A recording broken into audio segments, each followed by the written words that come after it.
Chris, of all the challenges faced, are special teams proving to be one of the more difficult? I mean, in that return game, it almost looks like every step forward you take, there's 2 steps back. Yeah, we give a couple big plays that we allowed both in the kickoff return or in the kickoff game, and we've got to do a better job of covering it. We need better placement from our kicker, and we need better coverage from our cover guy. What's the status of Merritt Bowden, Chris? I mean, I haven't seen him around. Yeah, he's got a family situation with his brothers, and that's all the family that he's got left, and so he's at home attending to them and won't be returning. I'm sorry to hear that. Is Coach Shepard's then taking over? Yeah. Okay. Yeah. He's pretty versatile as a coach. Oh, absolutely. Very, very well. Yeah, he worked with Dickey for, 3 or 4 years over there, as the assistant special team. So I knew what we were getting when we were able to get him early in the process. It was such a back and forth game.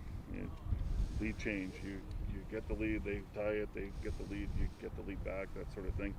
So at the end, they're kind of, you're very close to 60 minutes, but as Litre was saying, it's those final 5 minutes we gotta work better. So it's getting closer. But what penalties, decision making, penalties, that cost us the ball game. Both, from the very first, you don't see it as the casual fan or the reporter. You don't see the decisions that are made that allow some of the things to happen, some of the explosions that happen.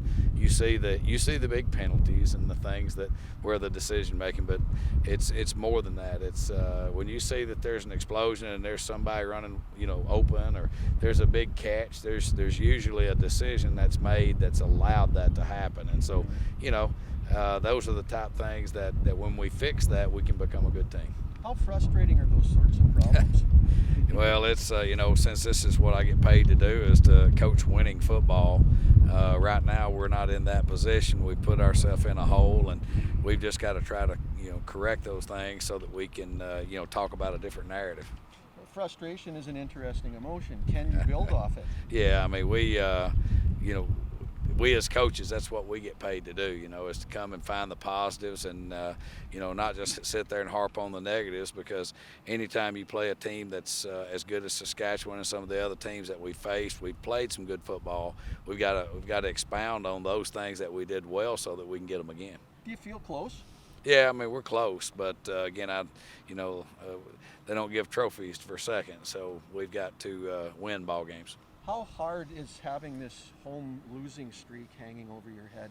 Well, again, we just losing streak in period. That's every game, regardless of whether it's home or away. We certainly would love to win here at home for our fans. I think we've been extremely fortunate with our record to have the crowds that we've had. And it was very loud the other night when we played. It was an exciting atmosphere, and we certainly hope that the fans hang in there with us, and we are going to get it turned around. Can I ask about Charles Nelson's release? Did you just not see what you wanted? Well, again, we're sitting here at the halfway mark, and it's one of the decisions that's very tough to make. But we've got to evaluate some other guys and just see what might be there. How about Taylor Cornelius' legs? I mean, is the playbook going to expand just to get him moving as much as possible? Well, he needed to make a little quicker decisions there in the second half, because there was a couple opportunities for him to, do what he did in the first half, and he seemed a little more hesitant to just take off and go. And he's got to know that he's got a unique skill set. Yes, he looks like a big, tall, long passer, but he's much faster and more athletic than what people anticipate when playing him.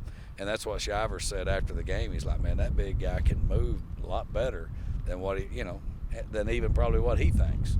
And so we've got to get him making a little bit quicker decisions. How does that open up things for him now when teams know they got to watch the run with him? Well, they probably have to have a guy behind him, so that takes him out of coverage, or they've got to bring an extra guy that makes them have to be a little bit more disciplined in their rush lanes, or he'll take off and go with it. And he's like I say, he's a good young quarterback. He still is a young guy, and we've got to remember that, but we've got to push him like he's an old guy. And so it's one of those catch-22 deals. We've got to have it right now. Does he seem like he's taken a lot of steps for you this year? He has. I mean, he's even though unfortunately the turnover there before the halftime, he knows that was a critical error. I mean, and then there late in the game, he's just trying to make a play and pressing, and so we've got to protect the football in those situations. There's lots to clean up, but in a general sense, is that the way you want to play on offense, and is that the way you want to play on defense? Well, I mean, defensively, when you got the lead in the fourth quarter, you got to finish games. Yeah. That's the frustrating thing, and we've got to learn to, high point the football, because people are going to shoot the ball outside on us, and our corners have to realize that we have to get where, number one, we don't take penalties, number two, we can't give up catches out there, and then offensively, we've got to find ways to stay on the field. We've got to score touchdowns instead of always kicking field goals when we got short fields off of the opponent's turnovers. We need to score some touchdowns, and then, like I say, we've got to protect the ball. Seems like the last 2 or 3 games, the lineup's been coaches' decisions and not doctors' decisions. Are you enjoying that part of it, getting some guys back? Well, certainly we, you can see the benefits of having guys like Niles back. I mean, Niles is a very active player. Certainly Serezna has helped, be more solid in the middle. And so we, hopefully we can continue to get these guys back out there week after week. Ottawa coming up, Chris, there's going to be some desperation football, I imagine, from both sides. Well, I mean, they're an awful good team. I mean, they've played a pretty tough schedule as well with the Winnipegs and the Calgarys, and they've been extremely close. I mean, Paul does a good job, and he's got a really good staff. I think their special teams is one of the top units. Bobby does a real good job of coaching their special teams, and certainly their defense. They give you a lot of different looks, and they get after the quarterback. So we've got to go in, and we've got a short week heading out east, and so we've got some hills to climb before we get there.